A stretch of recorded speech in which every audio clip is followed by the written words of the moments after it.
নমস্কাৰ মই ঋতুৰাজ টাইম ইটৰ দৰ্শকসকলৰ বাবে এই মুহূৰ্তত লৈ আহিছো এটা গুৰুত্বপূৰ্ণ খবৰ আৰক্ষী আয়ুক্তৰ দায়িত্ব গ্ৰহণ কৰি এতিয়া একচন আৰম্ভ কৰিছে পাৰ্থ সাৰথী মহন্তই নিয়ম নমনা নিয়ম ভংগকাৰী লোকসকলৰ বিৰুদ্ধে আইন ভংগকাৰী লোকসকলৰ বিৰুদ্ধে এতিয়া কঠোৰতকৈ কঠোৰ ব্যৱস্থা গ্ৰহণ কৰিম বুলি এক প্ৰকাৰ দায়িত্ব লোৱাৰ পাছতে সংবাদ মাধ্যমৰ আগত সদৰি কৰিছে আৰক্ষী আয়ুক্তগৰাকীয়ে এই ডাঙৰ খবৰটো টাইম ইটৰ দৰ্শকসকলক এই মুহূৰ্তত জনাইছো আৰক্ষী আয়ুক্তৰ দায়িত্ব লৈ আৰম্ভ কৰিছে অভিযান নিয়ম ভংগকাৰী অথবা অপৰাধমূলক কাৰ্যৰ সৈতে জড়িত থকা কোনো লোক এতিয়াৰ পৰা হাৰি নাযাব এই কথা ইতিমধ্যে সুস্পষ্টকৈ উল্লেখ কৰিলে আৰক্ষী আয়ুক্ত পাৰ্থ সাৰথী মহন্তই 31 ডিচেম্বৰ 1 জানুৱাৰীৰ নামত কোনো উশৃংখল পৰিস্থিতিৰ সৃষ্টি কৰিব নোৱাৰিব খুৰাপান কৰি গাড়ী চলালে বিপদ নিশ্চিত চালকৰ এই কথাও ইতিমধ্যে নতুন আৰক্ষী আয়ুক্তগৰাকীয়ে প্ৰকাশ কৰিছে নিখাৰ ৰাজপথত তীব্ৰ অভিযান চলাব আৰক্ষীয়ে আৰু আৰোহিক নহয় কেৱল চালককহে কৰা হ'ব তালাচী আৰু চালকে ব্ৰেথ এনালাইজাৰত টেষ্ট কৰিব লাগিব এই কথা ইতিমধ্যে সুস্পষ্টকৈ আৰক্ষী আয়ুক্তগৰাকীয়ে প্ৰকাশ কৰিছে অভাৰ স্পীডিং কৰিব নোৱাৰিব কোনো বাহন চালকে এই কথাও সুস্পষ্টকৈ কৈ দিয়া হৈছে চাৰিচকীয়া বাহন বাইক চালক সকলোৱে নিয়মসমূহ মানিব লাগিব আৰু এই নিয়মসমূহ মানি চলিলেহে অপৰাধমূলক কাৰ্যৰ পৰা বাচি থাকিব বাহনৰ সানৰুফ খুলি কোনো লোকে বনাব নোৱাৰিব ৰিল বাহন চলাই থকাৰ সময়ত কোনো কাৰণতে নকৰিব এই সমূহ কাম বহু সময় ধৰি শিশু কিশোৰে সানৰুফত ডিঙি উলিয়াই যোৱা পৰিলক্ষিত হয় হততে ৰাজপথত এনে ধৰণৰ দৃশ্য সুলভ হৈ পৰে বাহন চলি থকাৰ সময়ত এই সমূহ কাম ভুলতো নকৰিব কিয়নো আৰক্ষীৰ আয়ুক্তৰ দায়িত্ব লৈ অভিযান আৰম্ভ কৰিছে এতিয়া পাৰ্থ সাৰথী মহন্তই নিয়ম ভংগ কৰা অপৰাধমূলক কাৰ্যৰ সৈতে জড়িত থকা কোনো লোক এতিয়াৰ পৰা হাৰি নাযাব বুলি উল্লেখ কৰা হৈছে 31 ডিচেম্বৰ 1 জানুৱাৰীৰ নামত কোনেও যাতে উশৃংখল পৰিস্থিতিৰ সৃষ্টি কৰিব নোৱাৰে তাৰ বাবে সতৰ্কতামূলক ব্যৱস্থা ইতিমধ্যে আৰম্ভ কৰিছে অসম আৰক্ষীয়ে খুৰাপান কৰি গাড়ী চলালে বিপদ নিশ্চিত হ'ব চালকৰ অনুজ্ঞা পত্ৰ পৰ্যন্ত বাতিল কৰি দিয়া হ'ব নিখাৰ ৰাজপথত তীব্ৰ অভিযান চলাবৰ বাবে এতিয়া কঁকালত টঙালি বান্ধিছে অসম আৰক্ষীয়ে আৰোহিক নহয় কেৱল চালককহে কৰা হ'ব breath analyser test over speeding কোনো চালকে কৰিব নোৱাৰিব এই কথা ইতিমধ্যে দায়িত্বভাৰ গ্ৰহণ কৰি আৰক্ষী আয়ুক্ত পাৰ্থ সাৰথী মহন্তই প্ৰকাশ কৰিছে চাৰিচকীয়া বাহন বাইক চালক সকলোৱে এতিয়া এই নিয়মসমূহ মানিব লাগিব এই কথা আৰক্ষী আয়ুক্তগৰাকীয়ে আজিৰ দিনটোত প্ৰকাশ কৰিছে বাহনৰ সানৰুফ খুলি ৰিল বনোৱা সেলফি উঠা সকলোকে এতিয়া সাৱধান বানি দিয়া পৰিলক্ষিত হৈছে বাহন চলাই থকাৰ সময়ত কোনো কাৰণতে এই সমূহ কাম নকৰিব হততে দেখিবলৈ পোৱা যায় ৰাজপথসমূহত কণমানি কিশোৰীয়ে সানৰুফৰ পৰা ডিঙি উলিয়াই বিভিন্ন সময়ত বাহিৰলৈ ওলাই যোৱা দেখিবলৈ পোৱা যায় আৰু তেনে পৰিপ্ৰেক্ষিতত বিভিন্ন সময়ত ৰিল অথবা সেলফি ল'বৰ বাবেও কেতবোৰ এনে ধৰণৰ দুঃসাহসিক কাৰ্যকলাপ কৰিবলৈ আগবঢ়া পৰিলক্ষিত হয় 31 ডিচেম্বৰ 1 জানুৱাৰীৰ নামত এনে ধৰণৰ কাৰ্যকলাপৰ পৰা আপুনি বিৰত থাকক কিয়নো ৰাজপথত এতিয়া অসম আৰক্ষী সষ্টম হৈ থাকিব যিকোনো মুহূৰ্তত অসম আৰক্ষীয়ে আপোনাক বিহিব জৰিমনা আৰু বাহন চালককহে ব্ৰেথ এনালাইজাৰত চেক কৰা হ'ব বুলি ইতিমধ্যে এই কথা সুস্পষ্টকৈ উল্লেখ কৰিছে পুৰা পান কৰি গাড়ী চলালে চালক পৰিব বিপদত চালকৰ অনুজ্ঞা পত্ৰ পৰ্যন্ত বাতিল হ'ব আৰু সমান্তৰালকৈ ভৰিব লাগিব জৰিমনা এই কথাও সুস্পষ্টকৈ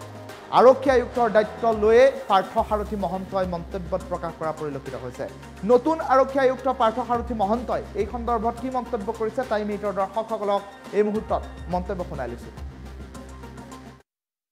বিশেষ দিন আজি 31 ডিচেম্বৰৰ নিশা 31 ডিচেম্বৰৰ নিশা এটা নতুন বছৰ আদৰাৰ কাৰণে ৰাইজ গৈ থাকে আৰু ৰাইজে ফূৰ্তি আনন্দ কৰিব খোজে সেয়া আমি সকলোৱে বিচাৰোঁ যে ৰাইজে আনন্দ ফূৰ্তি কৰক কিন্তু নিজৰ বা আনৰো কাৰো হানি বিঘিনি নোহোৱাকৈ কৰক সেইকাৰণে আমি আজি সকলোকে আহ্বান জনাইছোঁ আমি যাতে পথ সুৰক্ষাৰ যিখিনি নিয়ম সেই গোটেই নিয়মখিনি যাতে আমি মানি চলোঁ আৰু বিশেষকৈ গাড়ী চলোৱাৰ ক্ষেত্ৰত প্ৰথম কথাটো আহে আমি গাড়ী চলোৱাৰ ক্ষেত্ৰত গাড়ীৰ চালকজন যিজন চালকে চলায় যিজন ব্যক্তিয়ে গাড়ী চলায় তেওঁ যাতে পুৰা পান নকৰে কোনো ধৰণৰ নিচা যাতে নকৰে পুৰা পান কৰি বা নিচাগ্ৰস্ত হৈ যাতে কোনেও গাড়ী নচলায় আৰু আমাৰ পুলিচৰো ব্যৱস্থা থাকিব বিভিন্ন স্থানত আমাৰ চেকিং থাকিব কোনোবাই মদ্যপান কৰিছে নেকি সুৰাপান কৰিছে নেকি আমাৰ চেকিং কৰা হ'ব কেৱল চালকজনকহে চেকিং কৰা হ'ব কাৰণ সেই চালকজন তেওঁ সুস্থ অৱস্থাত আছে নাই গাড়ী চলাব পৰা অৱস্থাত আছে নাই গাড়ীত থকা আৰোহীকেইজনক সুৰক্ষিত কৰি চলাব পৰা অৱস্থাত আছে নাই সেয়া আমি চেক কৰিম গতিকে গাড়ীত থকা আন যিকেইজন আৰোহী তেওঁলোকক আমাৰ চেক কৰা নহ'ব কিন্তু যিজন চালকজনক আমি চেক কৰিমেই তেওঁ নিচা কৰিছে নেকি সুৰাপান কৰিছে নেকি চেক কৰিমেই বাকীকেইজনক কৰা নহ'ব গতিকে আপোনালোকে এই ৰাইজে যাতে এই কথাখিনি মানি চলে কোনো নিচা কৰা লোকক সুৰাপান কৰা লোকক আপোনালোকে গাড়ী চলাবলৈ নিদিব আৰু এটা কথা যে আপোনালোকে ছিট বেল্ট মাৰিছে ছিট বেল্ট চালকজনেও যাতে ছিট বেল্ট মাৰে আন আৰোহীকেইজনে যাতে ছিট বেল্ট মাৰে সেই কথাটো আপোনালোকে অনুগ্ৰহ কৰি মনত ৰাখিব লগতে আপোনালোকে অভাৰ স্পীডিং নকৰিব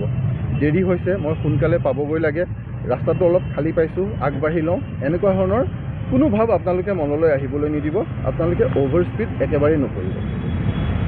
ৰেকলেছ ড্ৰাইভিংটোতো একেবাৰে দূৰৰ কথা কোনো ধৰণৰ কম্পিটিশ্যনত নামিব নালাগে মই আগতে যাওঁ তুমি পিছত আহা কোনো ধৰণৰ ৰেচ কৰিব নালাগে বা এটা টাৰ্ণিংটো খুব আমি জোৰেৰে টাৰ্ণিং লৈ চাওঁ আজি 31 ডিচেম্বৰ নিশা 31st নাইট তেনেকুৱা ধৰণৰ যাতে কোনো একো নকৰে ৰাস্তা খালী পালেও নকৰিব ৰাস্তা ভিৰ থাকিলেও নকৰিব আৰু দুখন গাড়ী একেলগে আমি অকল দুখন গাড়ীহে আছোঁ আমি কম্পিটিশ্যন কৰিব পাৰোঁ এনেকুৱা ধৰণৰ কোনেও নকৰিব গাড়ী বুলিয়ে নহয় সেয়া মটৰ চাইকেলৰ ক্ষেত্ৰতো একেখিনি কথাই প্ৰযোজ্য মটৰ চাইকেল আৰোহীকেইজনে যাতে হেলমেট পিন্ধিহে বাইক চলাই বা বাইকত উঠে এতিয়া পিছৰ কথাটো আহিলে আমাৰ কিছুমান আমি কেতিয়াবা কৰোঁ কি আমি ডিষ্ট্ৰেক্টেড হৈ যাওঁ আমি গাড়ী চলাই থকা অৱস্থাত যিহেতু সকলো এটা হাঁহি ফূৰ্তিৰ এটা পৰিৱেশত থাকে চিঞৰ বাখৰ গাড়ীখনৰ ভিতৰতো হৈ থাকে বিভিন্ন কথা বতৰা হৈ থাকে ৰাস্তাত কোনোবা মানুহে ফূৰ্তি ফাৰ্তা কৰি থাকিব পাৰে আমাৰ দৃষ্টি সেইফালে আকৰ্ষণ হয় আমি যাতে গাড়ী চলাই থকা অৱস্থাত কোনো ধৰণে ডিষ্ট্ৰেক্টেড নহওঁ আমাৰ যাতে আকৰ্ষণ আনফালে ক'তো নাযায় সেই কথা যাতে আমি মনত ৰাখি চলোঁ আমি ড্ৰাইভাৰৰ ওপৰতো চকু ৰাখিব লাগে যিজন ব্যক্তিয়ে গাড়ী চলাই আছে তেওঁৰ ওপৰত চকু ৰাখিব লাগে তেওঁ যাতে কোনো ধৰণৰ ডিষ্ট্ৰেকশ্যন নহয় সেই কথাখিনিও আমি চাব লাগে লগতে আমাৰ আজিকালি ৰুফবিলাক খুলিব পাৰি আমি খুলি পেলাই আমি মূৰটো উলিয়াই ডিঙিটো উলিয়াই আমি কোনোবাই ৰীল বনায় কোনোবাই ফটো তোলে বা কোনোবাই এনেই এটা মানে তাৰ এটা আমেজ লয় সেই কামবিলাকো যাতে কোনো একো নকৰে আৰু বহুতৰে এটা প্ৰৱণতা থাকে সৰু ল'ৰা ছোৱালীকো সেইফালেদি দাঙি পেলাই উলিয়াই দিয়ে সেই কামবিলাক যাতে কোনেও নকৰে সেই কথাটো চাব আৰু লগতে আমি ৰাস্তা যেতিয়া ক্ৰছ কৰে বিভিন্ন ঠাইত মানুহে ৰাস্তা ক্ৰছ কৰিব খোজকাঢ়ি ৰাস্তা ক্ৰছ কৰিব আপোনালোকে গাড়ী চলোৱা মানুহখিনি বাইক চলোৱা মানুহখিনি সেই ৰাস্তা খোজকাঢ়ি ক্ৰছ কৰা মানুহখিনিৰ প্ৰতি আপোনালোকে তেওঁলোকৰ ওপৰত চকু ৰাখিব তেওঁলোক যাতে ছেফ হৈ থাকে সুৰক্ষিত হৈ থাকে বা আপোনালোকে গাড়ী চলাই লৈ গৈছে যাওঁতে আপোনালোকৰ ফুটপাথেদি বেলেগ মানুহ খোজকাঢ়ি গৈ থাকে পেডেষ্ট্ৰিয়ান থাকে তেওঁলোকৰো যাতে কোনো ধৰণৰ হানি বিঘিনি নহয় সেই কথাখিনি সকলোৱে চাব মুঠতে আজি আমাৰ মেইন কথাটো হ'ল যে কাৰো একো হানি বিঘিনি হ'ব নালাগে ছাৰ আৰু এটা কথা সুধিছোঁ যে নতুন পৰিকল্পনা কিবা থাকিব নাই আৰক্ষী আয়ুক্ত হিচাপে আপুনি যিহেতু দায়িত্বভাৰ এতিয়ালৈকে লৈছে নে নাজানো আমি দায়িত্বভাৰ লোৱা নাই দায়িত্বভাৰ ল'ম নতুন পৰিকল্পনা মানে চাওক পুলিচৰ